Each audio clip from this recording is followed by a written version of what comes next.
Juízes e deuses. O escarnecedor não gosta daquele que o repreende. Não irá ter com os sábios. Provérbios 15:12.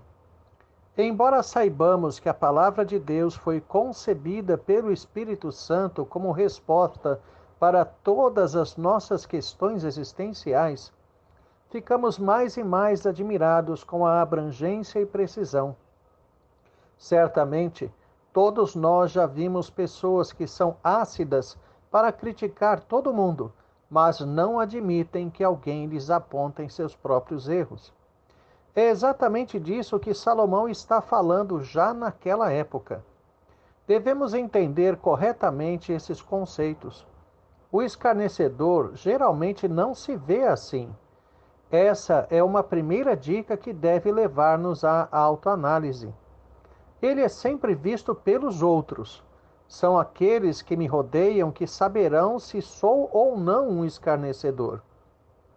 É necessariamente assim, pois escarnecedores são aqueles que criticam com extrema facilidade aquilo que os outros fazem. Na maioria das vezes, não dizem diretamente à pessoa a qual criticam, mas àqueles com quem têm contato, geralmente do mesmo grupo de amizade daquele a quem criticam. É interessante que a palavra do português crítica está ligada à raiz da palavra grega krisis, que quer dizer julgamento. Criticar alguém é proferir julgamento sobre ele, na maioria dos casos, sentença condenatória. É interessante notar que o termo em si não é negativo, pois é possível falar bem de alguém. No entanto, criticar alguém já soa como negativo, a ponto de exigir qualificar a crítica como positiva, quando a intenção é construtiva. Colocando isso de outra forma, devido à maldade humana, na grande maioria das vezes que alguém vai falar de outro, fala mal. O objetivo é destrutivo. Além disso, procura-se destacar o mal que o outro faz, não o bem que realiza.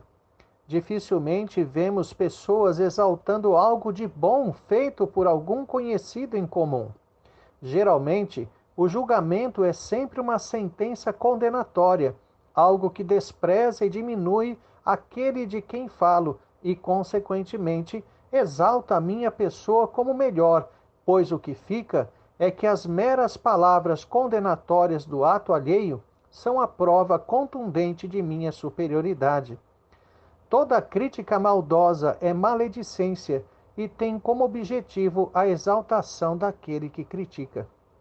Contudo, é surpreendente que o escarnecedor tenha uma marca indelével, a prova inconteste de que não deixa dúvidas de quem ele é. Como já vimos, o crítico contumaz acha-se juiz de todos os homens.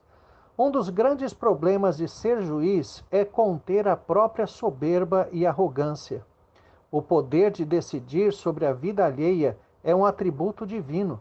Somente Deus é aquele que tem o ofício de julgar a todos.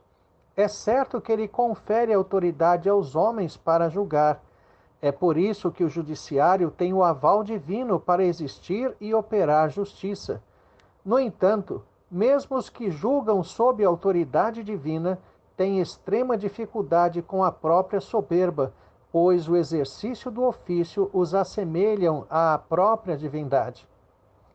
Quando críticos, os escarnecedores indicados pelo sábio desandam a boca contra alguém, sentem-se como deuses a sentenciar o destino dos pecadores. No entanto, exatamente por assumirem a condição de juízes de seu próximo, jamais aceitam sentar-se na cadeira dos réus.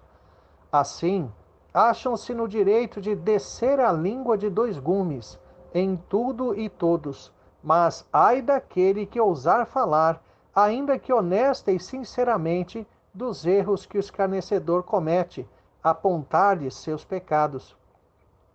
Para poder acusar os outros, tenta desesperadamente apresentar-se como ilibado, inocente de qualquer acusação. Por isso, passa longe da verdadeira sabedoria. mostra-se estulto, verdadeiro tolo, afastado de Deus e da verdade. Não será contado entre os sábios, mas sempre entre os tolos. Cuidemos com aquilo que falamos. Não sejamos críticos céleres em destacar o erro alheio. Olhemos sempre mais para nós mesmos do que para o outro, no que diz respeito àquilo que é feito. Para ajudar a tirar o cisco do olho de nosso irmão, é necessário, primeiro, considerar o caibro que está diante de nossos olhos. Se enxergarmos as nossas próprias faltas, certamente agiremos de forma correta com o nosso semelhante. Longe de ignorar os erros que ele comete, saberemos tratá-lo da forma adequada. Busquemos no Senhor coração íntegro, sincero e humilde. Não nos arroguemos como juízes daqueles que nos cercam. Saibamos não apenas ver, mas tratar os nossos próprios erros como os dos nossos irmãos, sem soberba ou arrogância. Certamente, isso colaborará para a unidade da Igreja e a bênção de Deus sobre todos os nossos relacionamentos. Tenha um excelente dia na presença do Senhor, Reverendo Jair de Almeida Júnior.